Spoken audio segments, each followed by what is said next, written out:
Starscream here, and I am the Lord and Master of the Geekcast Radio Network.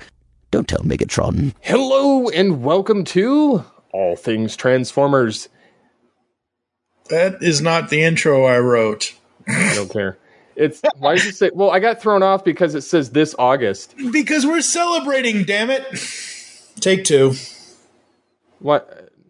Well, we're celebrating. I'm trying to make it a little different. So this comes out this August. No, this is coming out like next week. So the whole point of the Winter of Bayhem. Oh, okay. I was confused because the word August was throwing me. I'm like, what the hell does this have to do with winter? So I never made it into the first sentence because it was just like August. It was stuck in my head like, this is wrong. This is wrong. No. This is Optimus Prime, and you're listening to All Things Transformers.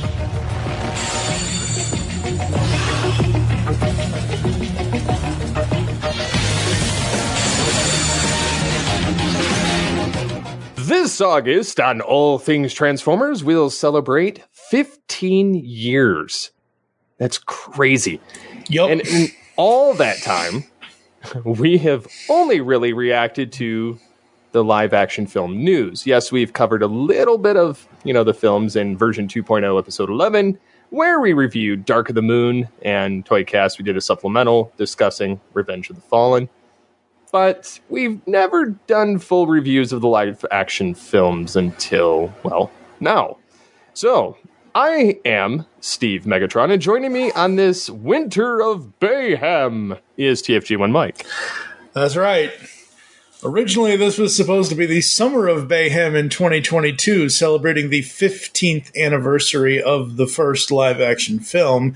Sadly, my life and moving and dealing with a whole new state, a whole new city, a whole new everything. But that's all behind us now. The Winter of Bayhem. These will air from now, January 25th, 2023. I almost said 2021 for some odd reason. These will air January 5th, 2023 to March 20th, 2023. So over the next basically 2.5 months, we are going to give you 6 episodes of Bumblebee, TF 2007, Revenge of the Fallen, Dark of the Moon, Age of Extinction, and The Last Night. Because not only is that quote-unquote timeline order, even though Bumblebee is starting a new universe, I wanted to put it here because I'm also doing this, in my personal opinion, the best film to the worst film. And when I say the worst film, we'll get to it. Yep. Sadly. Yeah. We'll get to it, but the main reason why I say The Last Night is the worst film for me is because I made it through the first 20 minutes and then turned it off. Like, I've seen bits and pieces of it, I've seen clips, but I've never seen it all the way through. So this is going to be All Things Transformers' is definitive live-action coverage of the Transformers films, and this is the only time we are ever going to do this. Obviously, for these films specifically, once Rise of the Beast comes out, we'll obviously cover that and whatever else and all that. But yes. And we have several different categories here based off of the Studio 2009 thing. And of course, we always do Just the Facts. And I'm Charlie Watson. I'm 18. Today, actually. Is the Beetle for sale? Yours, kid. Happy birthday.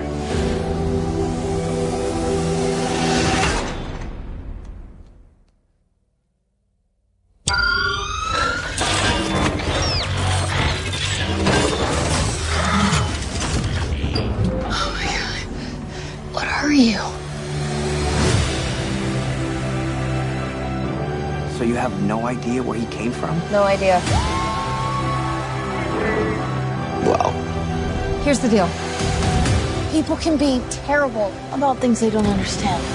From now on, the only person you can show yourself around is me. Oh, I'm good. No, I'm good, thanks.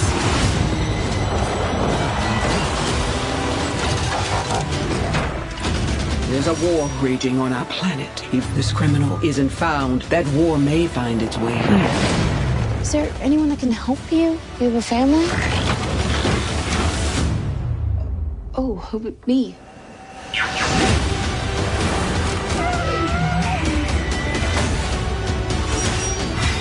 They're calling an army. I've seen firsthand these things really are. Bumblebee, there is only one way to end this war. You must protect Earth and its people. Take it down! My back, me!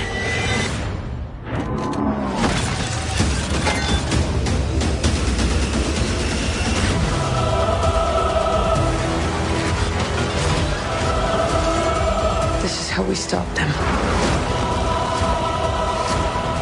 You've got me. And I'm not going anywhere.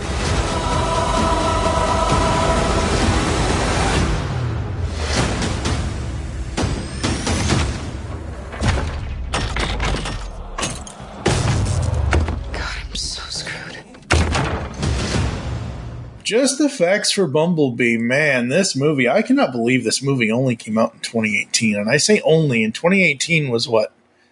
5 years ago? 6 years? However the hell long ago it was? Too long. Yeah, too long. Directed by Travis Knight, written by Christina Hodson. Obviously based on Transformers by Hasbro, produced by etc., etc., etc. Starring Haley Steinfeld, John Cena, George Lenborg Jr., John Ortiz, Jason Drucker, Pamela Adlon, and obviously voice cast Peter Cullen as Optimus Prime. Who does the voices? Dylan O'Brien is the voice of Bumblebee. I thought he was a good Bumblebee. Yeah, I really enjoyed the voice cast that we got here, and I enjoyed the portrayals and the CGI. Because let's face it, some of it has been kind of lacking. And right off the bat, you start off this movie and it's Cybertron. Yeah. Like there's no stinking humans. There's none of that crap, man. It's strictly robots in disguise and, Big War, Optimus Prime, Bumblebee, Soundwave, Shockwave. It's just all out. Yep. Yeah, absolutely. The beginning of this movie is what we have been wanting for a long time. And it finally took a director and a script that wasn't technically Bay's still attached. His company's producing, he's producing, whatever. But we can have a whole other discussion on a different podcast about this, but let's face it, the producer or executive producer title is like, they throw that to everybody. Like, you pay enough to a Patreon, you can be an executive producer of whichever project it is. It means nothing anymore. So, but yeah. The battle on Cybertron, absolutely love that. Soundwave and Ravage. Very, very, very cool. And hey, that's one of my goals for this show this year. Obviously, also for the Geekcast. We have got to get John Bailey on this damn podcast because love that guy. He's awesome. He's the epic voice guy. He does the honest trailers for Screen Junkies, but he has also done Optimus Prime in a number of things. Obviously not this, but he was in the Machinima series. Yes, he was in the Machinima series. And in this, he plays Shockwave and Soundwave. I almost didn't really know it was him as Soundwave because finally they came to their damn senses and used a vocoder. Yeah, I was quite pleased with how well this film came out, which I'm a little apprehensive because there's like the possibility that they're gonna botch the Rise of the Beast movie. Actually, there's not a possibility. I just kind of know. Let's just put it that way. So I'm very biased, obviously, because it's Beast Wars. Yep. And then there's the fact that we're dealing with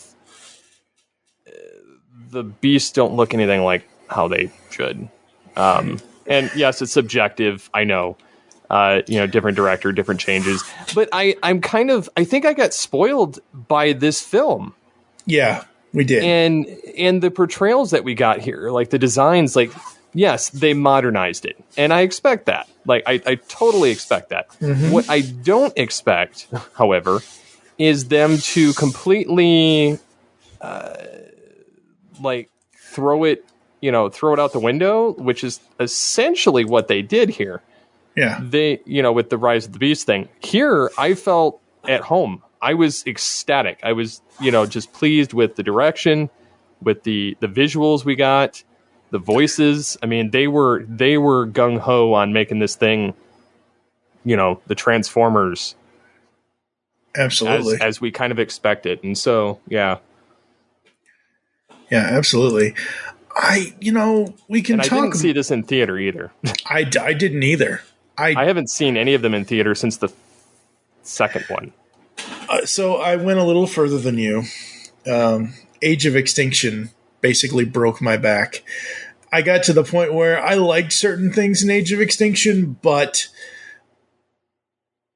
by the end of that movie and in the theater, I was like, if they do another one, fine, but I don't care. And then I started seeing last night stuff, and I'm like, oh, great. And I freely admit this, and I don't care. Paramount or whoever can come after me. Somebody, not saying who, somehow sent me the last night before it was out of theaters. And this is before early access because of COVID happened and all this. This was 2018, whenever it was. Last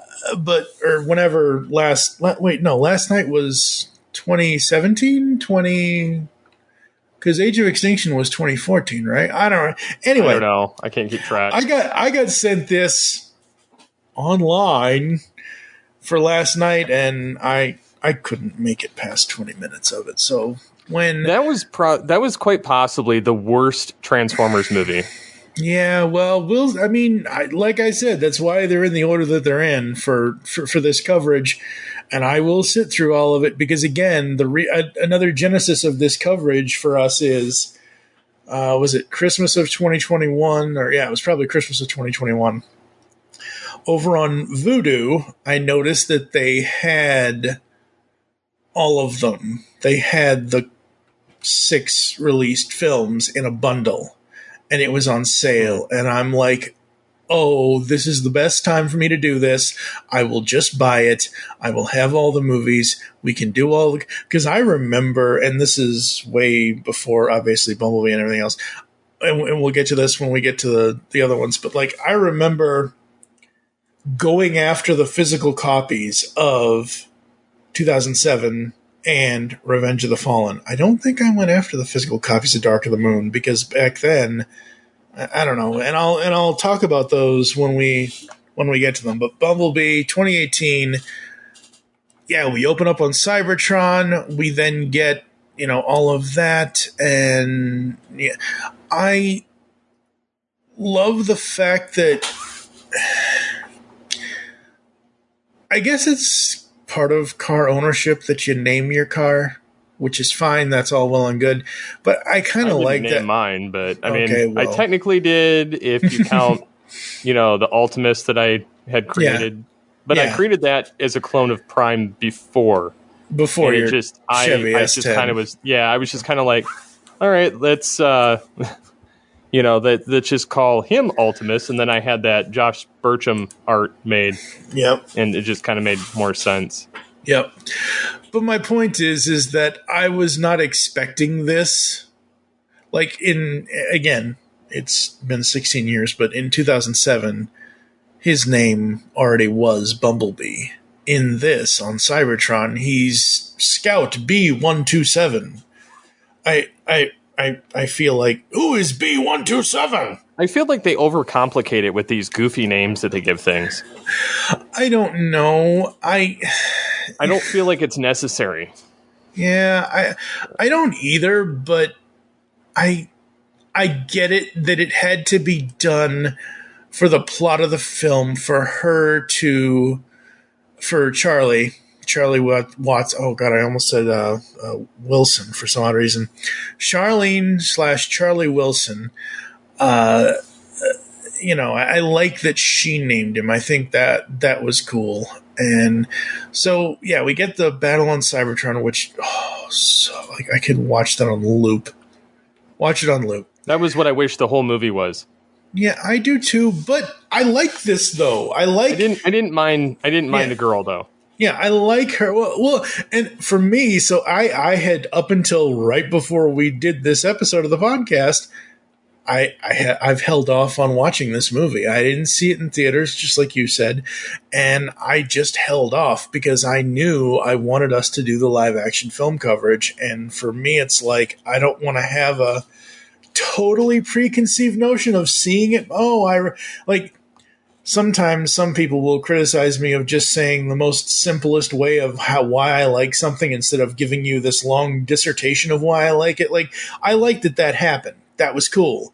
Instead of like this long, whatever. But like, for me, I don't want to go into something I'm doing on a podcast where, I remember this. This was fun.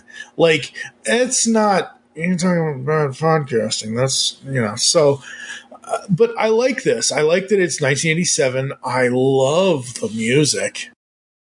It fits the entire film. It fits her. It fits the characters. It really, really works. And basically, this movie is the Charlie and Bumblebee adventure. There really is no... It's more about... Which is fine. The way that Christina Hodson and Travis Knight and all the producers did this film is the way all live-action story films for Transformers should be handled. I'm not saying the bots don't need to be there. Obviously, it's Transformers that need to be there.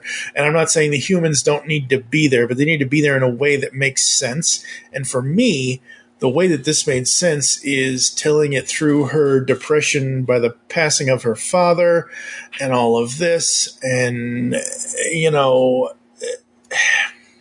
I just liked it a lot. I really think this was a good plot, and there really is no, technically there are two big bads, but there is no, it's nice that no Unicron, no Megatron, no, okay, Starscream's there, and, whatever, but, like, it's just an adventure of her trying to help Bumblebee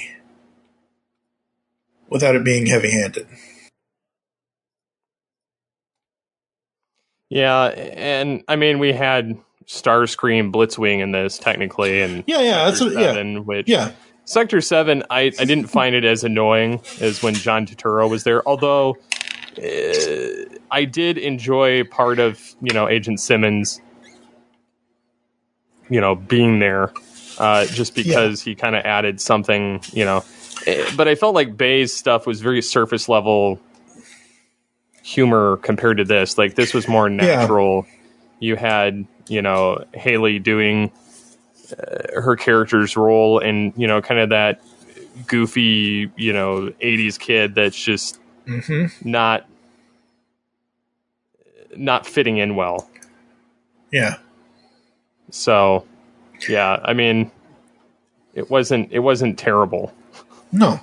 And the way that she and B interact, I think it was really, really great. And the way that Bumblebee's story is told, they work in the memory loss of the damage system because Blitzwing, voiced by David Soboleff, basically destroys his voice box and memory on Cybertron. Or is it on Earth when he died? Anyway, we get the origin of why Bumblebee sounds like Radio Bee, which I like. I like that we get the origin of how, like, that's what I wanted from day one. Like, again, like you were saying, in the Bay movies, it's just kind of like, oh, this is just what we're doing now. No explanation. No, like, I think there is a throwaway line in 2007, like, he got damaged or he got injured in battle. Like, no, show me how it mother flunking happened. Well, they do that here. and I love it. I think it's cool, and I think it's great.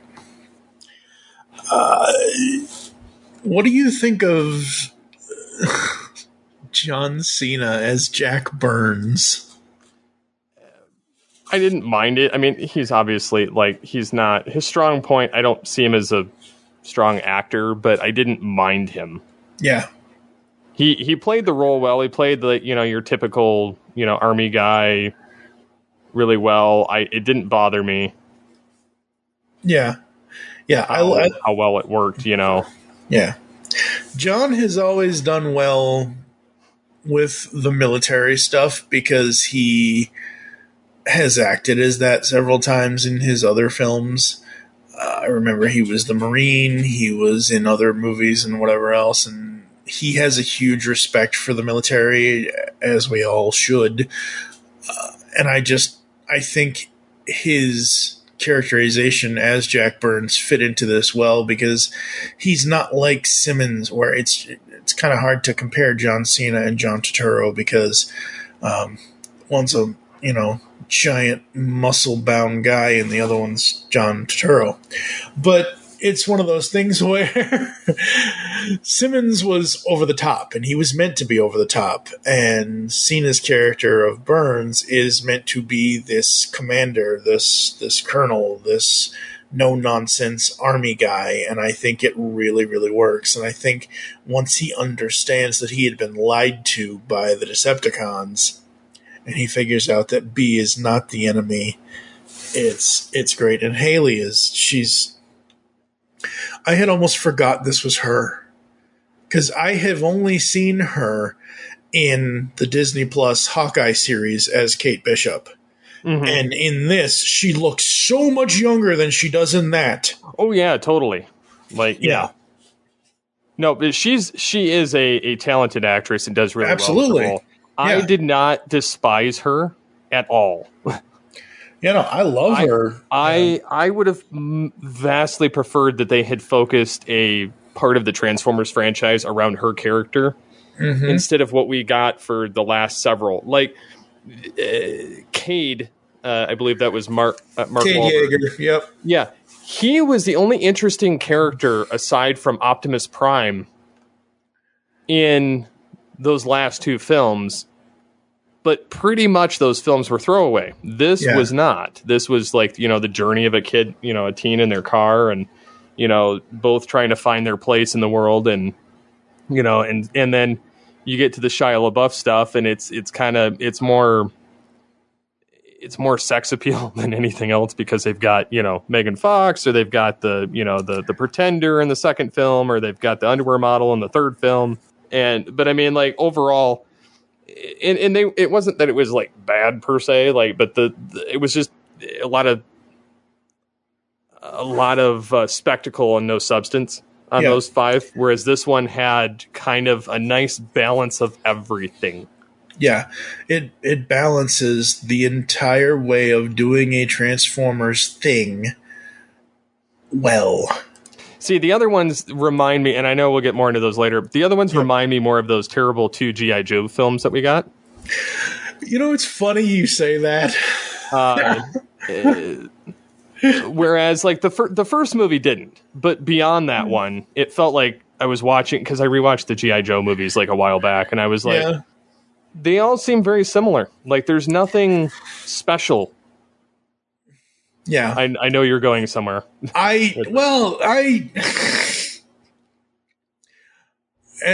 as everyone should know who has listened to this podcast for the last almost 15 years now, I am a nostalgiaist. I rely and I base a lot of my stuff on nostalgia. And I use Facebook memories almost every day that they show me. I have memories of every year that whatever. So I was looking through my Facebook memories the other day, and I'm like, wait a minute. I watched G.I. Joe Retaliation for a podcast? Number one, I don't even know if I recorded that podcast. Number two, I don't remember a damn thing about G.I. Joe Retaliation, the second film. And I know I haven't seen Snake Eyes because I'm avoiding that like a plague. But, because I'm just not G.I. Joe isn't my main thing. I like it. I think it's cool. I liked Rise of Cobra for what it was.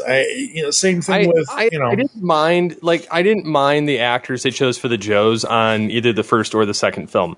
Yeah. The second film, I was kind of bummed that they knocked off a lot of the characters from the first film. Yep. And then, and then they completely wiped Destro and Baroness from the second film. It was Cobra Commander, but it was different. Yeah. I wasn't happy with Cobra Commander in either film or his origin. It's just, all of it kind of was real weird. And so, I would have liked to have seen something closer to the source material. Yeah. Which this film did. Definitely is. As someone who has gone through some losses in the last few years, I know a lot of us have, but like my mom in 2015, my Karen in 2021 and all that, like I look at the character of Charlie and I really sympathize with her and empathize with her, because I know exactly, you need something to get you through, and luckily she finds B and she has her music and all of that, and she's, just trying to make it in the world, and we get all these giant robots and yeah. So the only scene in this entire movie that I really was cringing at, I thought it was cool, I thought it was interesting, I just thought it went on a little bit too long, is when Bumblebee doesn't listen to Charlie and doesn't stay in the garage and ends up going in the house and wrecking the house. And it's like, it makes me cringe, but not necessarily in a bad way. It's more of like, I'm embarrassed for the character of Bumblebee. Like, oh yeah. No, don't do that. Don't. He's like rubbing his head and he's like, oh, like realizing he's screwed up, and he's like, fish out of water type story. And then the whole house ends up being, I'm like, oh man, that sucks. It just sucks. Mm-hmm. That's the only negative I have on this film, is that I was a little bit out of the let's make Bumblebee have funny moments and have him destroy their house. That's the only thing that I did not like. Everything else I liked. Even the kid, even Memo, the new love interest, or whatever you want to call him, or the other teenager, I guess you could say. At first I was like, I don't know about this, but he was cool, he was fine, he was fun, and I liked that eventually she felt that she could open up to him, and they kind of go through the adventure together. And I like seeing the Sector 7 stuff. I like kind of seeing the, quote unquote beginnings of Simmons. Angela Bassett as Shatter and Justin Theroux as Dropkick. Man, whew, the Decepticons in this, at least the ones on Earth, the ones that are on Earth facing against Bumblebee and Charlie. I like them. Because part of this whole movie's plot is they have to find where the Autobots are going to go, because they do a mass exodus of Cybertron. Cybertron has fallen because of the Decepticons, obviously, and Optimus gives Bumblebee scouting orders to scout ahead to Earth, make sure the Decepticons don't find you. And they keep losing Bumblebee's signal because his signal keeps going in and out, and then they finally zone in on it and get down there. And I like that it's technically probably too new. I've never heard of these characters before. I've tried watching Proto Man's Transformers Slag podcast to see if, I've listened to him talk about these characters before, but like, as far as I can tell, these are wholly new Transformers, and they're triple changers. Oh, they're triple changers. It's not Astrotrain, and it's not, we did have Blitzwing on Cybertron, but like, I love that triple changing gimmick. And once I realized they were triple, like literally my jaw dropped. I was like, ooh, yeah, that's fun. So I liked them. Again, I like that it's not the whole Decepticon army yet. I know that's obviously going to be coming, because even though we are starting this at the beginning of our coverage, this technically, quote-unquote, starts a new Transformers film universe, because Rise of the Beasts, continuity-wise, as far as release, is the next film later this year. But yeah, everything about this, like you said, the visuals, the visual effects of the robots, and like when I'm sure she was probably behind a green screen, or she probably would, like the times that Charlie holds Bumblebee's face in her hands finally, like that looked real to me, even though I know it's an effect, because I know technically Bumblebee probably isn't there when she's doing that. Yeah. I know that it's CGI. I understand that, but I'm going to say right now, this is probably the most humanity-filled Transformers film we've ever had. Like, it looks natural for the humans and the robots to be interacting. The others, they do, but they, like, Sam is just using Bumblebee to get in Megan Fox's pants. Like, Cade Yeager, he's got his own issues dealing with his daughter and her statutory rapist. We'll get into that way down the line. But Bumblebee. I love it. I thought it was great. It's so fun. And I gotta say, Dylan O'Brien as the voice of Bumblebee before he loses his voice box he's not my number one favorite voice of, like, obviously number one favorite voice of Bumblebee is Dan Gilvezan. But like if I was to put like a second and third tier on that, it would probably go Johnny Young Bosch, because he voiced him in the War for Cybertron video games, and then obviously Will Friedle in the Robots in Disguise cartoons. Dylan O'Brien would be right there next to Will Friedle. And I mean, this is the first thing I've even, like, I'm looking at his filmography, and I have not seen any of the movies that he's been in. I've seen the Maze Runner films. Okay. Are they any good? And I think I've seen The Internship, but I can't remember. The Maze Runner, it's kind of a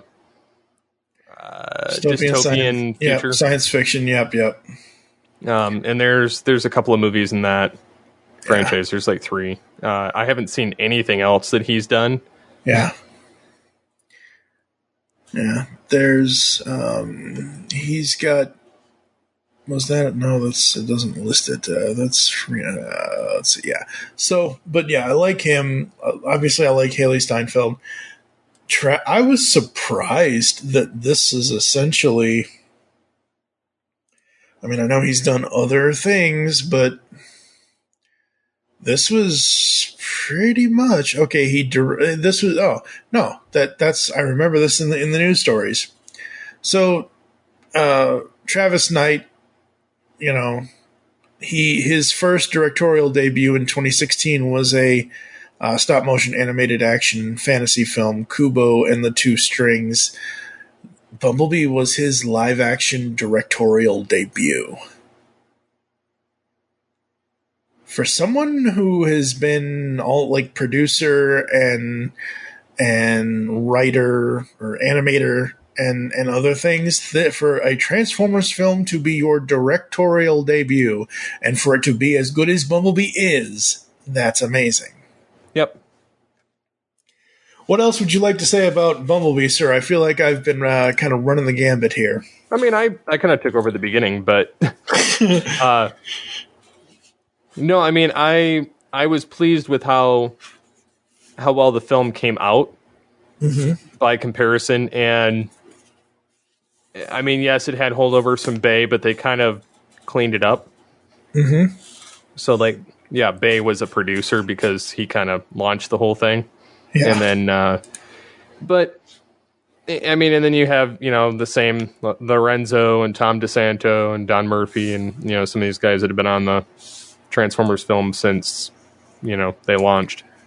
Yeah. But yeah, absolutely. If I had to, out of these Transformers films, this is probably my favorite. Mm-hmm. Followed by the very first movie. Yep, 2007. Yep. But most of the characters, sadly, other than Haley Steinfeld's Charlie Watson, kind of forgettable. I mean, Jack Burns, John Cena was not. Yeah. But I don't know if they're going to hold him over for the next film. They could. They could. But I don't think they will. I think they're going to go in a totally different direction. I mean, I know the movie comes out later. When's it supposed to release? It's this year, June. No, I know. Oh, June 9th of this year. And you would think, that's interesting. You would think Rise of the Beast would have more. So, according to, again, take with grain of salt, Anthony Ramos, Dominic Fishback, Luna Lauren Velez, and Toby, I cannot pronounce that person's last name. Those are the only actors listed as humans. And then we have, obviously, the Transformers with Optimi between Prime and Primal. Bumblebee. We've got Peter Dinklage as Scourge. I don't understand, but okay. His voice. Yeah. Okay. He's got that kind of gravelly, like... Yeah. Okay, yeah. He'll do that gravelly voice when he's talking as Scourge, and so... Yeah. I mean, I get it, but... Yeah. I'm still bummed that they didn't get the Beast Wars actors to reprise their character like they did for Peter Cullen. Yeah. And I feel like Peter Cullen, I feel like this is going to be his swan song. I get this vibe that they're going to promote Primal. No, they could. Into his position. I'm not thrilled with some of the voice cast, to be honest, but we've said this before in other records and other podcasters and other video people, YouTubers, and people have said this. The man is 81 years old. He'll, so I mean, it just depends on when he if they go and ask him, that's great. If they don't, they don't. And we have. I'm going to phrase it this way, but it's not meant with any malice. We have plenty of either sound-alikes, replacements, or people who could do Prime that is not Peter Cullen-ish. Yeah. If you want the people who sound alike, you've got John Bailey. To a slightly lesser extent, you have Jake Fushi, if people want to use him, which is Dr. fine. Smooth. Yeah, you got Dr. Smooth. You've got, who is the other? You got, look. We did the one season of Earthspark so far. I like Alan Tudyk as Optimus Prime in Earthspark. So, I don't know. I'm interested to see what happens with Rise of the Beasts, but this film, and from what I've seen of Rise of the Beasts, it seems maybe that's why the human cast, at least to this point, is so small, because it basically seems like, just like this film, they are heavily on the bots, which is great. I think that's cool. I think that's the way a Transformers... Yes, you're going to need some human interaction, but you don't need, Dark of the Moon or Age of Extinction interaction. I don't know. But yeah. So again, I'm on IMDb here looking to see if IMDb has anything different with the and I feel John Cena obviously has celebrity enough that if he was going to be in Rise of the Beasts as Jack Burns, it would have already been announced, because he would be the biggest human cast name outside of Michelle Yeoh, which she's voicing Air Razor. So, but Bumblebee, it's a fun film, folks. I can't believe I'm saying this, but it is. It's a great Transformers live action film. It really, really is. It's so fun and it's so good. 0 to 5, what are you going to give it? I'll give it a 4.5. Not a perfect, but it was good enough that I felt satisfied at the end of the film. Yeah, same here for me. I'm also going to give it a 4.5 because there, like I said, if there's only one moment that I just didn't like, the Bumblebee in the house moment, like that was the only time I wasn't losing interest. I was just like, I'm just like kind of like half cackling to myself and just shaking my head and just going, B no.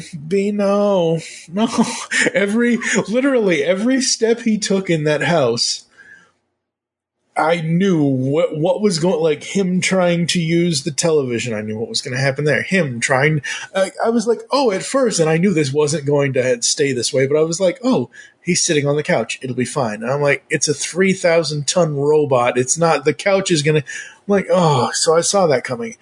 I got to talk about, before we kind of close this out eventually, Bumblebee's transformations. Man, it's like they knocked him into Hot Rod or something. Like, granted, his transformation from car to robot is fine. It's one transformation, but all these other disguises that he ends, like, he to get in and out of the situations that he and Charlie get into. Like, there's one of them, I forget what it's when is it when he's in the house? He either transforms into like some sort of vacuum, like I don't know. It was just weird. I'll have to see if I can get the screen grab of it. But I love the way that his role was done in this movie in every aspect. So, and I also have to talk about the music because I wouldn't be who I am without talking about the music. And basically the music is an entire like 80s filled soundtrack. Haley actually has one song on here, Back to Life. But basically, you know, you've got the Smiths, Howard Jones, Bon Jovi, Duran Duran, Steve Winwood, Aha, Tears for Fears, Rob Bass, and DJ Easy Rock. So you got those. 2 seconds. And I love this scene. And I love that it's only 2 seconds. But, like, I believe this is the first film that finally did this. When they're on the cliff and Bumblebee is trying to convince Charlie. What's the only song that they could play in that moment is The Touch. Yes. Oh, God. So good. So good. Absolutely love that. I hope Stan gets all the royalties from that one. Obviously he will, but you know what I mean. You know, Sammy Hagar, Wang Chung, like the fact that, again, this is 1987. If I remember right, was Breakfast Club in 84 or 85? Oh God. But anyway, Don't You Forget About Me by Simple Minds is the last song in Breakfast Club with Haha. Which, again, I love that they have Breakfast Club in this movie because technically we have Hot Rod in a Transformers movie. Because technically that's Judd Nelson. That's because he played Bender in Breakfast Club. Oh my God, I can't believe it. Wow. Damn. All right. So, closing thoughts on Bumblebee, sir. One of the recommended films that I would go with, and that I would say if you're a Transformers purist, this is what I would recommend you watch, and actually just start with this film. Yeah. Because it doesn't get better from here, but it doesn't get like entirely worse, at least right away. And this kind of gives you that better foundation of them before they crashed on Earth, even though it's going to probably splinter off in a totally different direction with Rise of the Beast.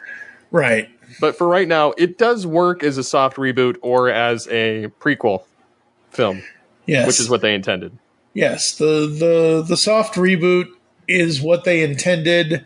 Prequel film is what they intended. And like you said, it does work. And it is good, and it is cool, and it is fun. I do like that So she finds Bumblebee at the junkyard, because that's where he ends up.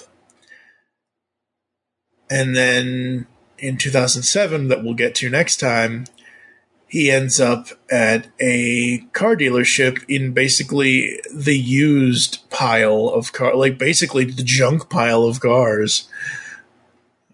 You know, I think that's cool. That's awesome. That's great. And yeah, I'm interested to go back and see 2000s, all of these films really, to see what they are going to do with them and whatever else. So, well, we've rated it. We've given you all of our thoughts. This is only 45 minutes or so, but we're going to take a quick break.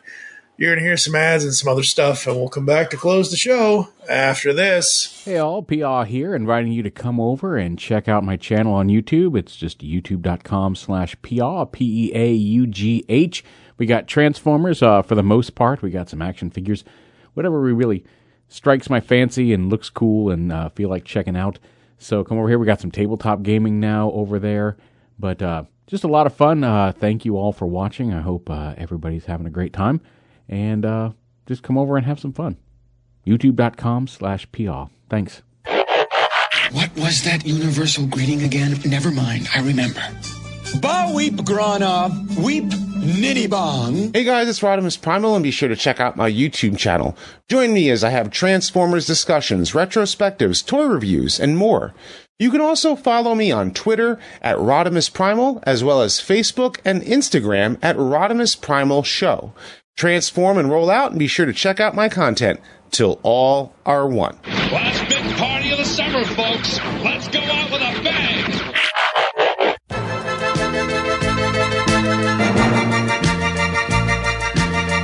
Hello, all sentient beings. Want the latest on everything going on in the Transformers multiverse? Check out the Transmissions Podcast Network. We've got weekly podcasts covering everything from Alpha Trion to Omega Supreme.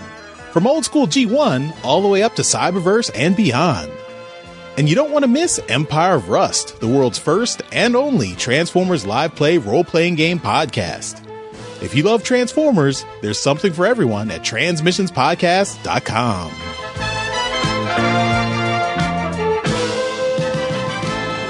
Discover a world of vintage and modern toys that's more than meets the eye with the Triple Takeover Toycast. Hosted by toy writers and photographers Toy Box Soapbox, 6O, and TF Square 1, this informal and chilled out series of discussions cover everything from vintage Transformers to Mask, Diaclone, Microman, and more, be it nostalgic or current. Whether you're a seasoned collector or a casual robot enthusiast, all are welcome. Triple Takeover Toycast.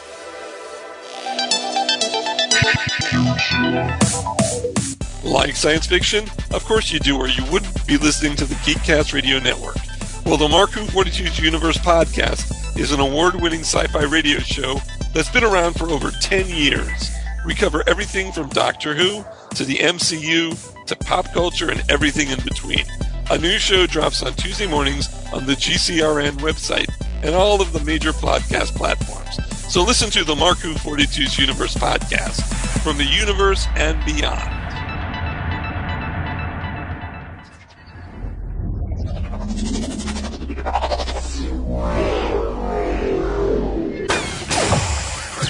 All right, folks, that's going to do it for us here on All Things Transformers in the Winter of Bayhem. Any final words you might have for the listeners before I run through the closing, sir?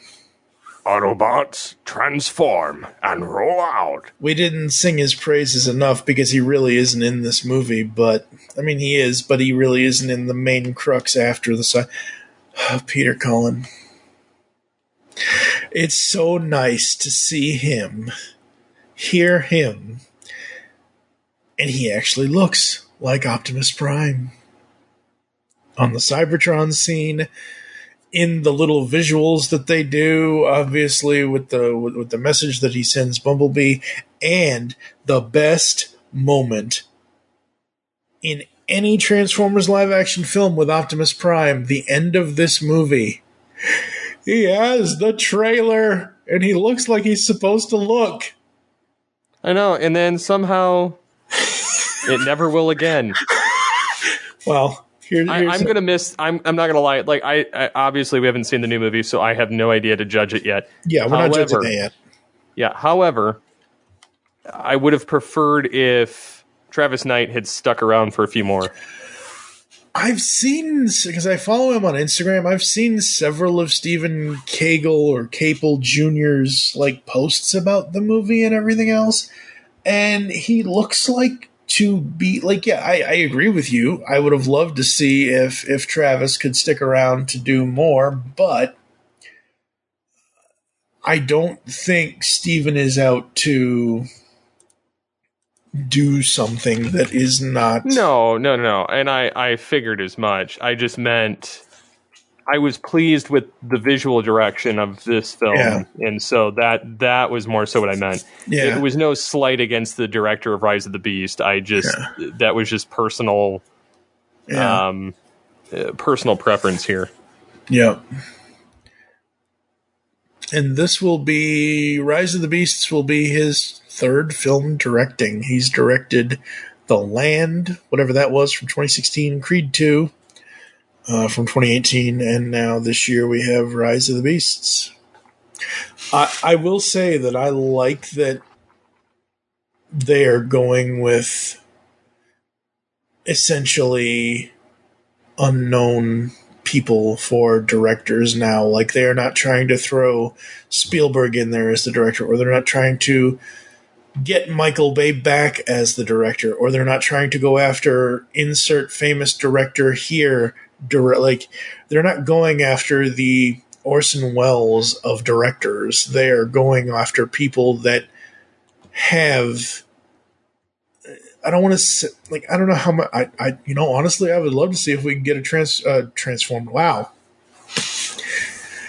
A Travis Knight interview to see how much of a Transformers fan he is. I mean, based on what he's done, he seems like he's a, maybe he grew up with it. Maybe from what I've seen from Stephen Capel Jr., he's into it too. So, who knows? But I like this kind of fresh direction. I think it's cool. And like we've already said, whether you put Rise of the Beasts or not, Bumblebee before 2007 or at the end of last night starting this new universe, it's a good thing.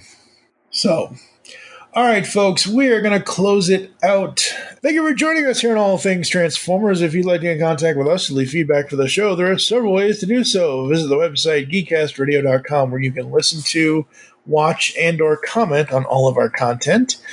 Send any email to feedback@geekcastradio.com. Here are all the ways you can listen to us nowadays: Apple and Google Podcasts, Spotify, and any other podcatching client you choose to use. Follow us on Twitter @GeekCastRadio is for the network, @AllThingsTFV3 is for the show. I am @TFG1 Mike. What is your Twitter? @SCP21. Become a fan on Facebook. Go to facebook.com/GeekCastRadio Network. You can also check out All Things Transformers over there as well. Join us next time when Steve and I will be talking about In the Winter of Mayhem, Transformers 2007. For now, I am TFG and Mike with Steve Megatron. We hope you'll transform and transcend with us as we make our way through the mayhem here on All Things Transformers.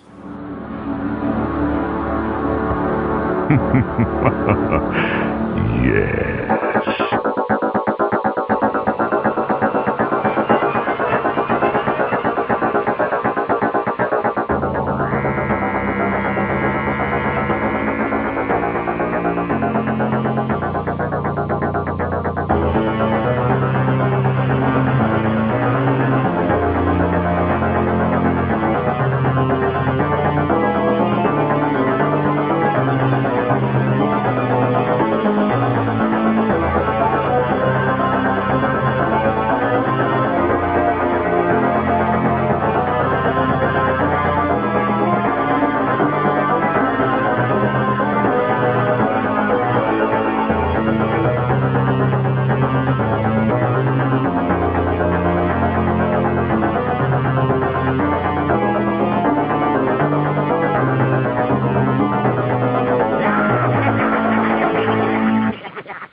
I wish to speak to my lawyer.